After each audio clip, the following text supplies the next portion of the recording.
Shalom, selamat pagi Bapak Ibu Saudara yang dikasihi Tuhan Yesus. Salam sejahtera buat kita semua dimanapun berada. Saya mengajak Bapak Ibu Saudara semua pagi ini, kita kembali bersaat teduh dan berdoa dalam renungan penuntun kehidupan setiap hari. Kiranya damai sejahtera Allah dan tuntunan Roh Kudus menyertai kita sepanjang hari ini. Tema renungan pagi ini, membersihkan hati nurani. Nats Alkitab terdapat di dalam Roma 12 ayat 18. Demikianlah firman Tuhan. Sedapat-dapatnya, kalau hal itu bergantung padamu, hiduplah dalam perdamaian dengan semua orang. Saudaraku yang dikasihi Tuhan Yesus Kristus, salah satu alasan di mana ajaran Alkitab mengajarkan hidup di dalam kasih Allah adalah agar kita dapat memelihara kehidupan hati nurani yang suci. Pernahkah saudara ditempelak oleh Roh Kudus karena melakukan suatu perbuatan atau suatu tindakan di mana saudara telah menyinggung orang lain, atau saudara marah kepada siapapun, atau saudara pernah mencuri uang atau barang orang lain, atau tidak bersyukur atas perbuatan orang lain terhadap saudara, atau bahkan pernah memberontak terhadap orang yang memiliki otoritas di atas saudara.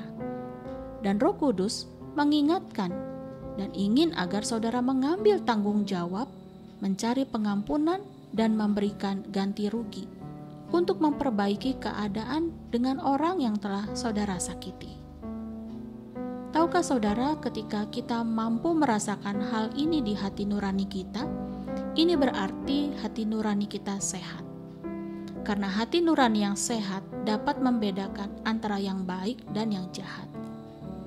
Justru kita sangat bersyukur ketika kita dapat merasa bersalah.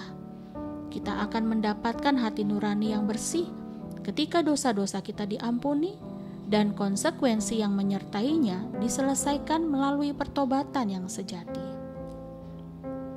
Suatu hari, saya pernah sangat marah sekali kepada seorang di keluarga saya, karena saya merasa perbuatannya sudah sangat keterlaluan.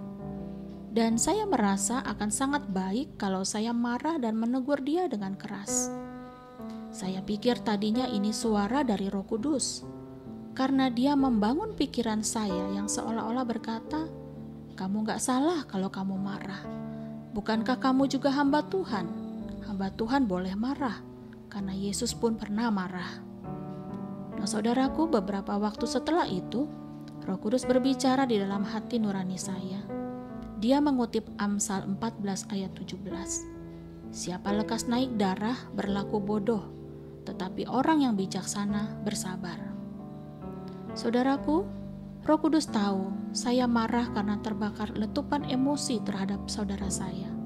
Bukan marah yang tujuannya benar, tetapi Roh Kudus telah memberitahu dan memperingati saya bahwa saya telah berlaku bodoh, karena hal itu tidak dapat menyelesaikan masalah. Dari situ saya mencari Tuhan dan mengambil langkah untuk membersihkan hati nurani saya dengan menyampaikan rasa penyesalan saya dan permintaan maaf kepada saudara saya ini. Apa yang saya rasakan setelah itu?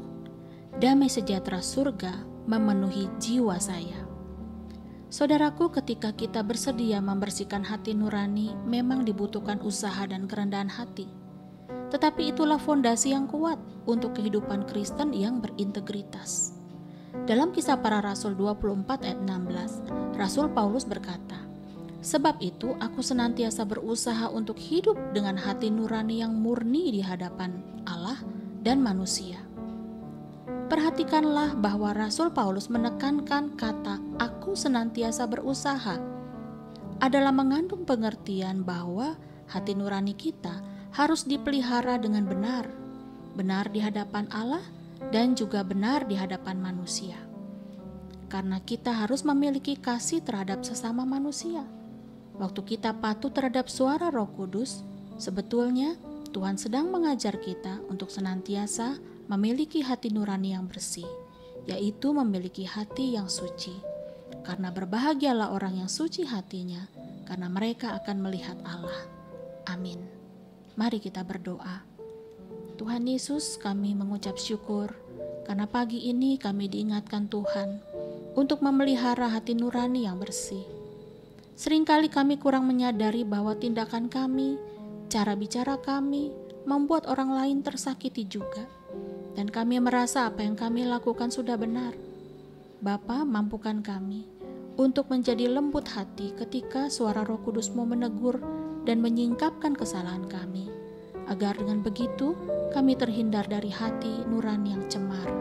Di dalam nama Tuhan Yesus kami berdoa. Amin. Kiranya berkat yang sempurna dari Allah Bapa, kasih karunia dari Tuhan Yesus Kristus, dan persekutuan yang indah dengan Roh Kudus menyertai kita dari sekarang ini dan sampai selama-lamanya. Maju terus dalam tuntunan Tuhan, saudaraku. Tetaplah semangat. Sampai jumpa esok hari di penuntun kehidupan setiap hari. Dan Tuhan Yesus memberkati.